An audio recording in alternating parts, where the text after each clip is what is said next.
Perkenalkan, nama saya Tina Lawiyah dari kelas 6F dengan NPM 220102213. Di sini saya akan mempresentasikan materi tentang pengembangan media pembelajaran. Baik, di sini ada beberapa pembahasan yang akan saya bahas, yaitu yang pertama ada pengertian media pembelajaran, yang kedua ada jenis-jenis media pembelajaran, yang ketiga yaitu ada proses pengembangan media pembelajaran, dan yang terakhir yaitu manfaat media pembelajaran. Baik, di sini kita akan membahas pembahasan yang pertama, yaitu tentang pengertian media pembelajaran. Media berasal dari bahasa Latin yaitu medius, yang secara harfiah berarti tengah, perantara, dan pengantar. Oleh karena itu, media dapat diartikan sebagai pengantar atau menyampaikan pesan dari pengirim ke penerima pesan.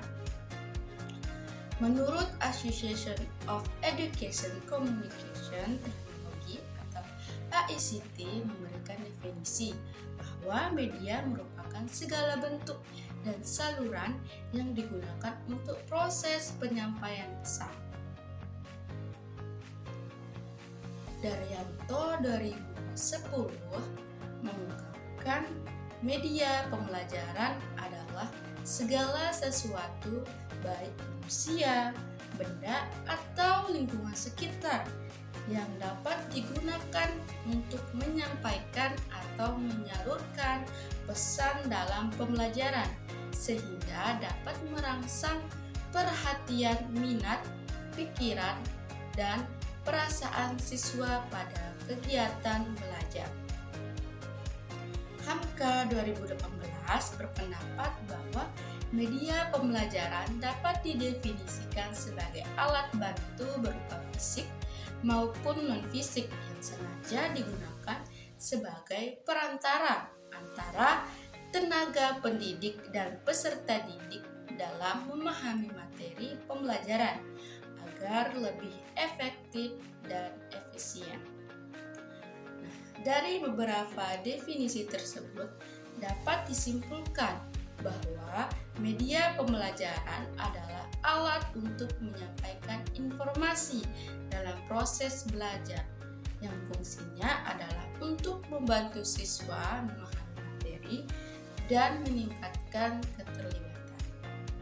Pembahasan selanjutnya yaitu tentang jenis-jenis media pembelajaran. Yang pertama yaitu ada media visual. Nah, media ini dapat berwujud seperti gambar, sketsa, ilustrasi, pola-pola, diagram, foto, lukisan, komik, kartun, peta, dan lain sebagainya. Yang kedua ada media audio. Nah, contoh-contoh media yang termasuk dalam kelompok ini antara lain ada rekaman suara, radio, cerita, puisi, dan lain sebagainya. Nah, yang ketiga yaitu ada media audio visual. Nah, contoh media yang merupakan gabungan dari audio dan visual ini seperti televisi, video, bermain peran, film, dan lain sebagainya. Nah, yang keempat yaitu ada media tekstil atau yang menggunakan indera peraba. Nah, hal-hal seperti patung, model, pameran, spesimen, percobaan, mainan, pertunjukan boneka, dan sebagainya merupakan contoh-contoh media ajar yang termasuk ke dalam kategori ini. Yang kelima yaitu ada media virtual. Jenis-jenis media yang termasuk ke dalam kategori ini merupakan jenis media yang cepat sekali perkembangannya, seperti internet, website, email, aplikasi pesan, konferensi audio video, dan sebagainya. Pembahasan selanjutnya yaitu tentang proses pengembangan media pembelajaran, di mana ada langkah-langkah penting yang perlu dilakukan dalam pengembangan media.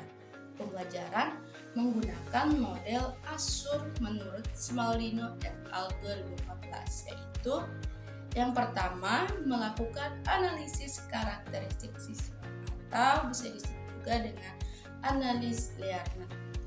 Tujuan utama dari menganalisis karakteristik siswa yakni agar guru dapat memenuhi kebutuhan belajar siswa yang utama, sehingga setiap siswa mampu mendapatkan pengetahuan dalam pembelajaran secara maksimal. Yang kedua yaitu menetapkan tujuan pembelajaran atau state objective. Nah, di sini ada beberapa alasan mengapa perlu menetapkan tujuan saat merancang pembelajaran. Penetapan tujuan yang jelas dapat digunakan untuk menilai efektivitas proses pembelajaran yang berhasil. Jika siswa dapat mencapai tujuan dengan baik, maka proses pembelajaran akan berhasil. Tujuan pembelajaran dapat dijadikan panduan dan pedoman dalam kegiatan belajar siswa. Oleh karena itu, guru dapat merancangkan dan mempersiapkan segala tindakan yang harus diambil untuk membantu siswa belajar. Tujuan pembelajaran juga dapat membantu merancang sistem pembelajaran. Dengan kata lain, tujuan pembelajaran yang jelas dapat membantu guru dalam menentukan topik, metode, atau strategi pembelajaran, alat media, dan sumber belajar, serta mengidentifikasi dan merancang alat penilaian untuk melihat keberhasilan belajar siswa. Tujuan pembelajaran juga dapat dijadikan sebagai kontrol untuk menentukan batasan dan kualitas pembelajaran. Dengan kata lain, melalui penetapan tujuan, guru dapat mengontrol penguasaan keterampilan siswa sesuai dengan tujuan dan persyaratan mata pelajaran yang berlaku. Yang ketiga yaitu ada memilih media, metode pembelajaran, dan bahan ajar atau select methods, media and materials.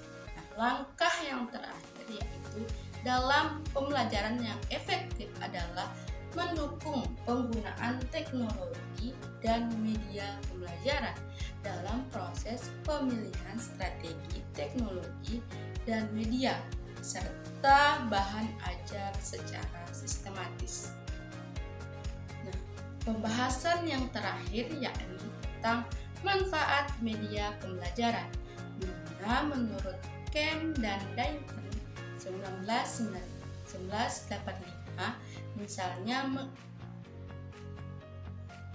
misalnya mengidentifikasi beberapa manfaat media dalam pembelajaran, yaitu penyampaian materi pembelajaran yang diseragamkan. Kedua, yaitu ada proses pembelajaran menjadi lebih jelas dan menarik.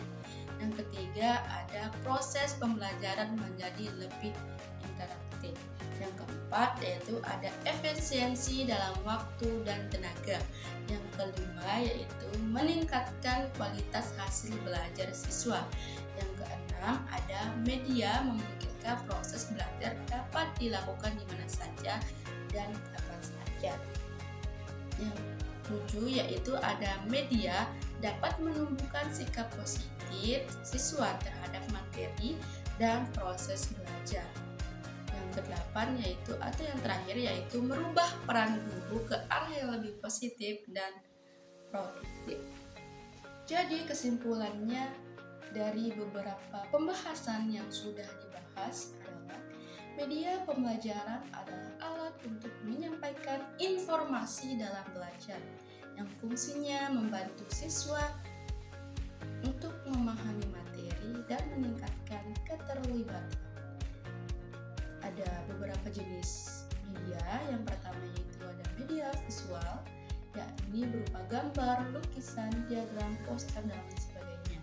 Yang kedua yaitu ada media audio, di mana ada rekaman suara, radio, cerita, dan musik. Yang ketiga yaitu ada media audiovisual, contohnya seperti televisi, film, dan lain sebagainya. Yang ketiga yaitu ada media tekstil, contohnya seperti model, patung, pertunjukan boneka, dan lain sebagainya. Yang kelima yaitu ada media virtual, contohnya seperti internet, aplikasi.